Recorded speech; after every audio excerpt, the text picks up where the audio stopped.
I have very short question. I'll have a very short answer. No. Yes. No. Rock climbing. It's going well, huh? I love that we are getting through so many questions. You know, that's the thing, right? Yeah, it's perfect. Everyone gets, chance to ask you something. I stole Hammond's phone, the red phone, to the president. I believe in little gray aliens. I wouldn't use Stargate as an educational program. Okay, well, I did welcome you as a master of many languages of acting. Yes. And as Daniel was the language expert, among other things, there's an obvious question. Have you learned any Czech yet? No.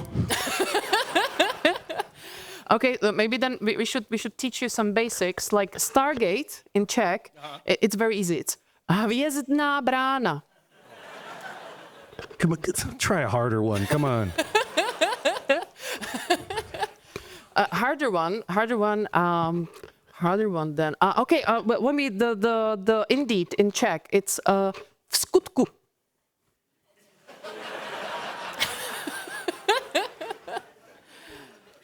Okay, I'm trying to picture Christopher Judge saying skutku.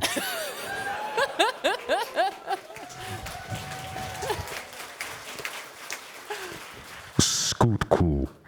Oh, very good impression. Do people anticipate from you in your real life that you can speak many languages? No. No? And can you speak any? No. Okay, this is going to be a hard one. Well, Daniel was a great expert, on Egyptology and history and everything. Is there anything you are a particular expert in?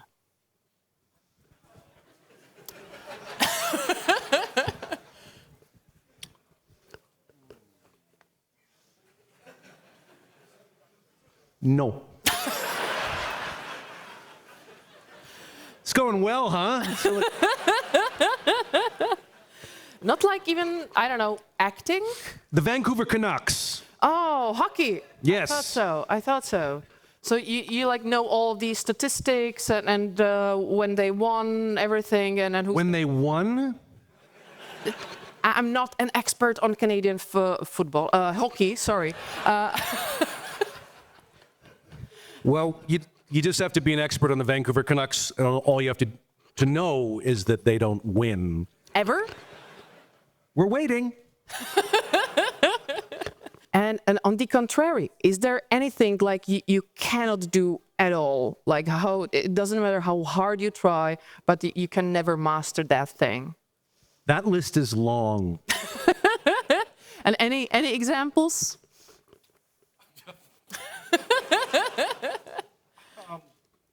Rock climbing. You tried rock climbing? Yeah, tried it. Not very good at it. And any tragic accidents or? Yeah, I died. Oh, how was that? I came back. Oh, you're very good at that.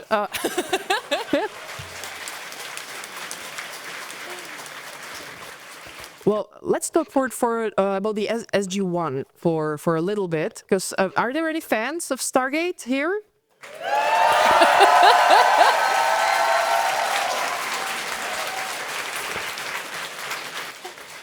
So no?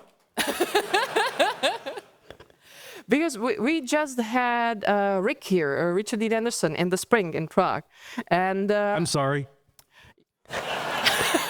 But now we have you, so it's all good. No, but the thing is, it seemed like he was doing improv, ad-libbing his lines for a lot of the time, while you had to learn all those long, expert-filled lines. Wasn't that kind of infuriating for you? Yes. I will say this. Richard said to me in the first days of the show, after I'd done one of those passages, and he said, "Wow, now you're screwed. And I said, why? And he goes, because you can do it really well. They're going to keep making you do it. And I went, oh, no, they won't.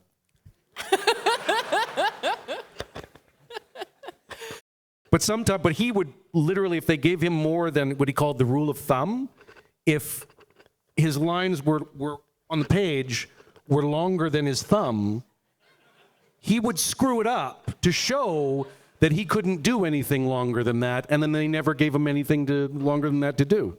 Oh, such a smartass. Yeah, and he didn't tell that story, did he? No, I didn't tell that. Well, that was going to be my follow-up question. What's the common ground between you and Daniel Jackson, where Michael Shanks and Daniel Jackson overlap? I think we're both really stubborn. And we're both played by Michael Shanks. It would be a lot funnier if we were both played by James Spader. By the way, have you ever talked with James Spader about being Daniel Jackson? Did he ever comment on your portrayal of this role, or you just never talked about it? I don't know him. We've never met. He's never been near our set or anything like that. Kurt Russell was on our set. He was filming a movie called 3,000 Miles to Graceland on our lot. And I guess they invited him to do a walk-on role on the show, and he said no to that, but he said, I'd love to come over and see what you guys are doing. So he did come over dressed as Elvis, which you do, and visited our set, and he commented on it. He said he really wanted to meet me because he wanted to meet the guy who looked and sounded just like Spader. And then I met him, and he was like, yeah. I think that's even greater appreciation than from James Spader himself. Yeah, I don't know if James would have much to say. I think he disowned the project after he did it. I heard he kind of did it for the money, but he kind of never wanted to see it again. Oh, because I was wondering for another thing, because you said that you looked and sounded just like James Spader. Was that the reason? Because in the opening credits, there's names of everyone, but your name is the only one that has like S. Daniel Jackson.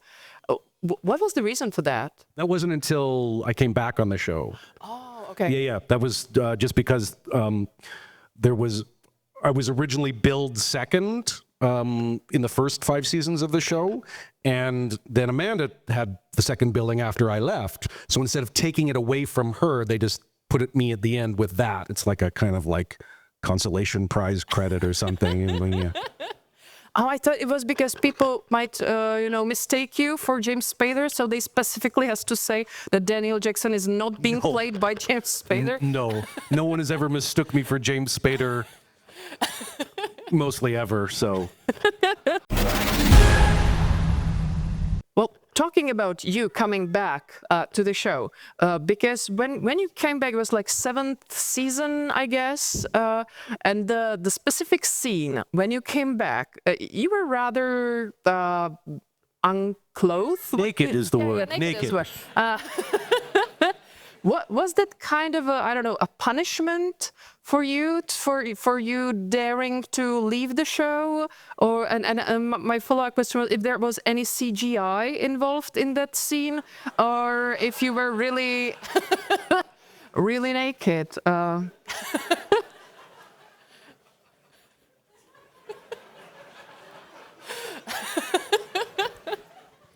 What would that look like?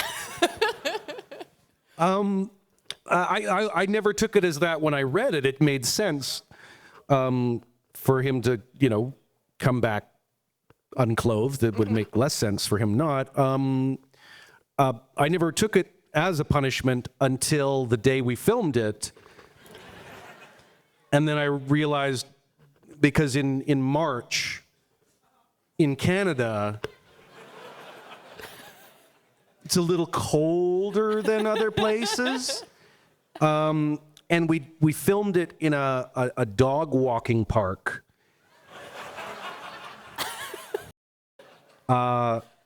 Just outside of Vancouver. And so people were walking their dogs and stopping to say, oh, what are they filming there?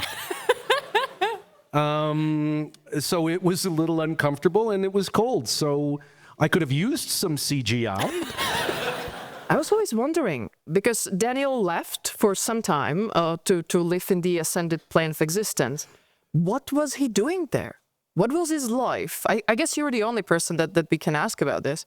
What was he doing there? Like, how does your life in the ascended plane of universe existence look like? You're naked most of the time. Beyond that, just regular stuff, you know, shopping and going for walks and dog parks and, you know, just things that people do in regular life, but you just do it naked. You ask the questions here, babe. My bad. And do you personally, this is more of a serious kind of question, but do you believe in the higher planes of existence? I believe in little gray aliens. You do? I do. Like here on Earth, or that they are somewhere in the universe? Both. Oh, have you met any? Just Thor. Every morning in the bathroom?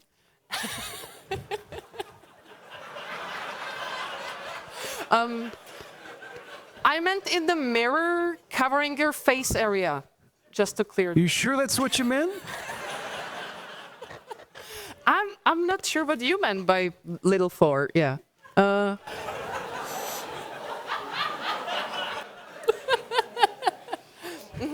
Because if that were gray, Oh. I would need some medication, I would think, yeah.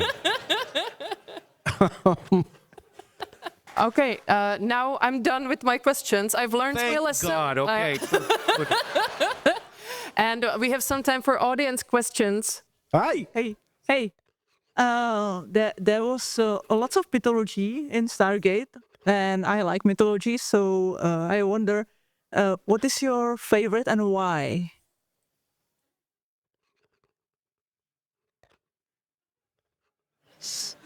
And don't say no. Not that was. Say no. Yeah, it's not a yes or no question. That's right. That's my go-to response. Either Greek or Egyptian, one or the other. I learned the most of Greek in school, but Egyptian's more fun. But we took mythology and ruined it, so, you know, we kind of bastardized it, so it wasn't exactly like, I wouldn't use Stargate as an educational program. Tak, spokojená s odpovědí? Lepší to nebude. Tak, we have audience question, which is, did you ever steal something from the set and kept it as a secret souvenir? Yes. Mm-hmm. And how many things? Oh boy. You know, not a lot. At the very end of the show, I stole a few things. I stole Hammond's phone, the red phone to the president.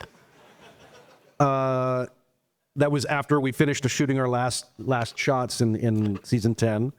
And that same day, I walked off set and to my car and drove away in my entire uniform.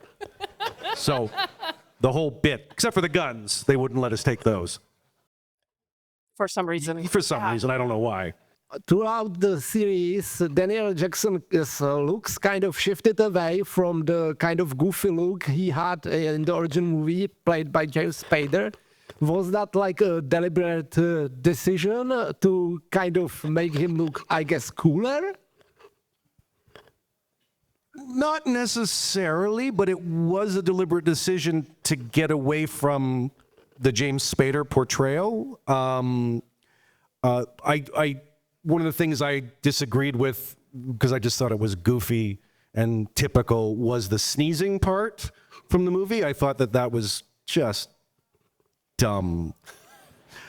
So I did disagree with that right at the beginning, going, we don't need to do that all the time. That's nerdy, cliche, lame. But the decision to cut my hair and things like that, after we found out, you're gonna have to make notes. When we were doing the show, we knew right away that we were going to do 44 episodes. So 2 years of the show, which never happens in entertainment nowadays, where you get guaranteed two seasons. halfway through the first season filming, they picked us up for 2 more seasons. And I had gotten cast because I did a good imitation of James Spader to do the part. That's how they wrote the character, and that's what they liked about my portrayal.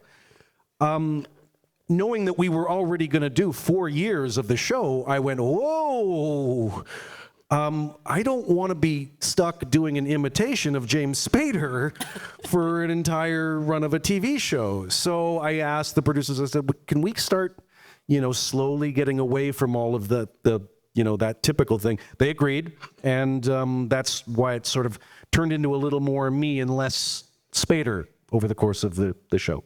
And you also got your gun, because in the first episodes, I don't think he... He had a sidearm. He always had a sidearm, but they were trying to put an MP5 in my hands, and I said, that's not the character, guys. And then eventually I just said, give me the gun. What were the shooting hours? What was your typical day like? Did you need a lot of coffee on set of SG-1? They were long, and yes. I love that we are getting through so many questions. That's the thing, right? Yeah, it's perfect. Everyone gets, chance to ask you something. Tak, Short is the new long. was there any episode that you really disliked and you were unhappy filming? Oh, God, yeah. So many to choose from. I didn't like Hathor. What? Oh, you guys like that? Yes. That's Well, I'm not talking about Sue-Ann. Come on, you guys. She's lovely. Yeah, there was a lot about that episode. There was a line I had about her being a queen bee that I tried so hard to get out of, and they made me say it. And it still sucks. But Sue-Ann, she was here last year actually, but she had some very lovely memories, especially that. She's scene, lovely. That scene when unzipping the jeans and the trousers. Yeah, she. Whoa! Hang on a second. Hang on a second. Were we on the same show? Maybe not. I don't think they were my jeans. That wasn't. Not jeans. Not jeans. Yeah, Yeah, okay. the pants. Yeah. Sorry.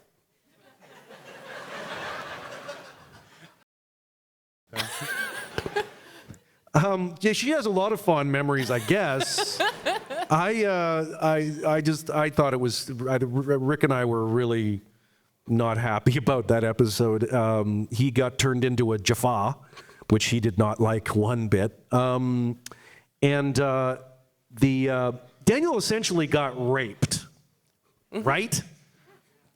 I don't know how, and we're making jokes at the end of it, and it's kind of like, in a modern context, it's not, it's not, and yeah. Yeah, they still show this episode, in the afternoons in the kids' blog. Yeah. For some reason.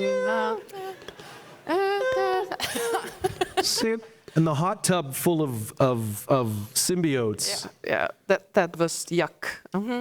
Yeah, there's a lot about that episode. Have you met David Nykl? He's a Czech fan favorite actor from the SGA. Yes. Any fun memories? Did you like him? Did he? He told me to come here. He did. We were in. I never got a chance to work with David, and we only kind of met at a convention. And I asked him. We were in Wales 2 years ago, and I asked him where he was going from here, and he said he was coming to Comic-Con, I think the one in Prague, and I said, "Oh my God, that's so fantastic! I didn't know that they had one there." And he said, "Oh yeah, the show is very popular here," which apparently, and he said, "You've got to go. I'll tell them that you're interested." And I said, "Sure, knock yourself out." So yeah, that's why I'm here, because David gave it the thumbs up. Oh, that's such a nice thing. We didn't know. Hello. Being an expert on Daniel Jackson, would you say that his motivation to exercise more was practical, or was it just looking every day at Teal'c, just picking heavy stuff up with much ease? No. No. The decision actually was more about when I left the show and I came back to the show.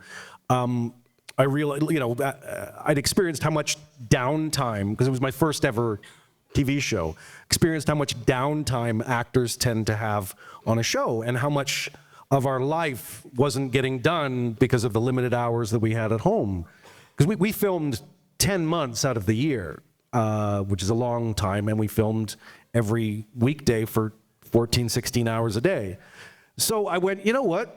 I'm going to bring a weight set and put it in my room, and I'll get this done when I have the downtime instead of trying to do it at midnight or some crazy time. I'll do it at work, and that's kind of how that came about. Is I had more time and more energy at work to do the workouts there. So. Yeah. Do you have any information about a new Stargate project? If so, will Daniel be a part of it?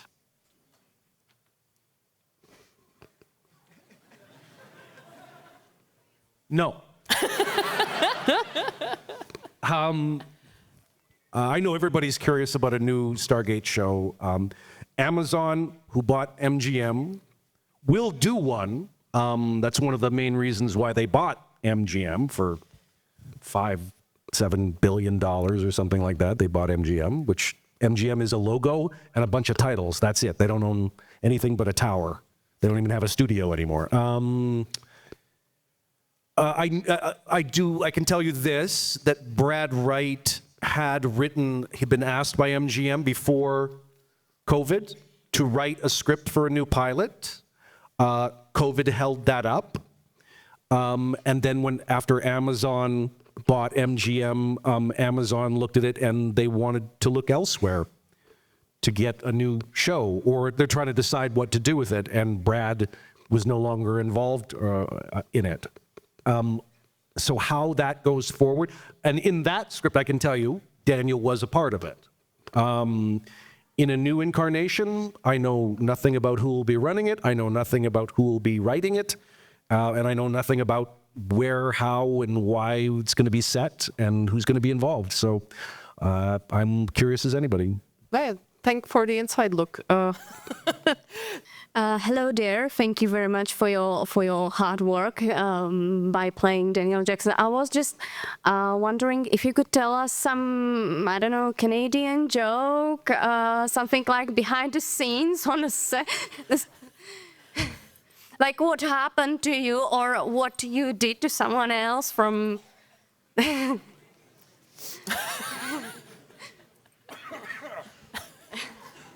What I did to someone else. Can I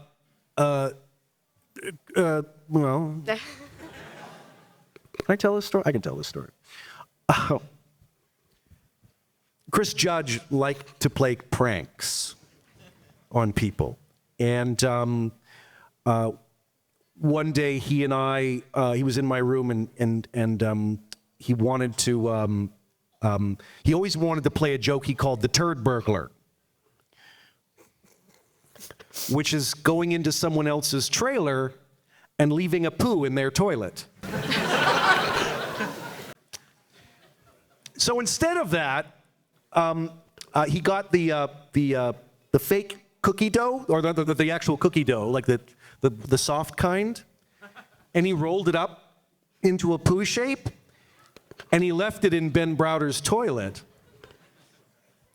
And we were waiting for some reaction. He was sitting in my trailer waiting, and we were waiting for some reaction from Ben, and we didn't hear anything. And so we looked outside, and he was just sitting on his steps like this. And we said, Ben, didn't you see the big crap in your toilet? And he goes, oh, that was you guys? I was just sitting here wondering who the hell would do something like that. Later on, in an unrelated incident, my daughter had been to our set, and she had eaten chocolate pudding. So I was kind of like going to put it in the recycle, and I cleaned out the chocolate pudding cup, and I looked at the paper that the toilet paper I cleaned it out with, and I went, So I took this chocolate pudding covered toilet paper, and I threw it on Chris's floor in his trailer. And then I sat there waiting for a reaction from him. And he had been filming all day, and then he was wrapped, and he'd been wearing his Jaffa armor. So he came running back out from the studio, went into his trailer, and we've shared a trailer position, so I could feel when he was coming in and out of his trailer, and he's a big guy. So I felt him go in, and I'm sitting there going, and then I hear him go out and close the door, and he's leaving. I look out, and he's leaving. He's in his civilian clothes, and he's going to leave. And I'm like, dude. He goes, what? I said, didn't you see the shit toilet paper that I put all over your floor? And he said, oh, that was you? I thought it fell out of my suit.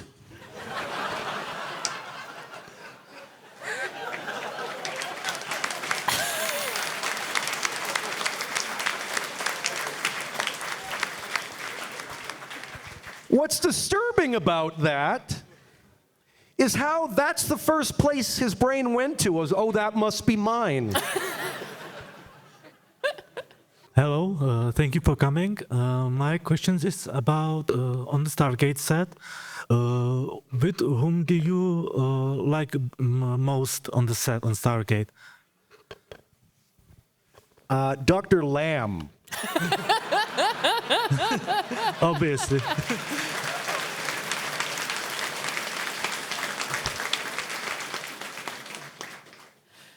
I'm contractually obligated to say that. Oh, okay. Thank you. Hi there. I just wanted to ask how was filming with Claudia Black, and if you have maybe some interesting stories you'd like to mention about filming with Claudia Black. Well, we had a lot of fun. The episode Prometheus Unbound was supposed to be kind of it for her character, and obviously wasn't. So we enjoyed it so much, and it registered on camera on the show that they loved her character and wanted to obviously continue, which is how she ended up in seasons 9 and 10 full time. She was supposed to be a full-time character in season 9, but because they went and hired Ben Browder, they didn't want to do Farscape, the continuing adventures, so they only contracted her for 6 episodes. And our producers were going, no, guys, this is really great. Like, wait till you see, what we've done in the first few episodes with that dynamic. And after 2 episodes of seeing the dailies, Sci-Fi was like, oh yeah, we should have hired her for the season. So that's why she came back as a full-time character in season 10 when they should have hired her as a full-time character in season 9 because her character was so much fun and Daniel and Vala had such a fun dynamic. So fun stories. I can tell you a fun story about us first working together. The fight sequence that we had was not written that way. It was written to be kind of like an actual fight, and where Daniel's like acting like a frickin' ninja and stuff like this. And I said, whoa, what are we doing? This is not, this is while we were filming. And I'm like, Dan Shea, who was our stunt coordinator, who also played Sergeant Seiler, had done this actual fight. And I said, guys, that's not my character. First of all, A, he needs to get the crap beat out of him. And B, it needs to be funny. It can't be serious. And so that's how the fight ended up being what it was, including fire extinguishers to the nuts, is because we tried to do a funny fight sequence. And our producers we were shooting 2 episodes at the same time. So our producers were not watching us very carefully. So we kind of got to do whatever we wanted. So we did. Awesome. Thank you. One very last thing, because this wonderful question and the extinguisher in the nuts was a very nice high point to end up on with. But once you were deciding if you're gonna become a hockey player or if you're gonna become an actor, and in a way we can do both for you today, because the players from a hockey team in Brno, Kometa Brno, poprosím, jestli nám přineseš dárek, have a little something for you to come back home with. Nice. Yeah. Right. Když to otočíš, put it up. That's lovely. Thank you. So maybe you are not playing for Vancouver Canucks, but you can be playing for Kometa Brno. Oh, Thank you. thank you very much, Thank you, Nykl, guys. for this lovely hour with you. See you tomorrow again with Lexa. Thank you so much. Michael Shanks.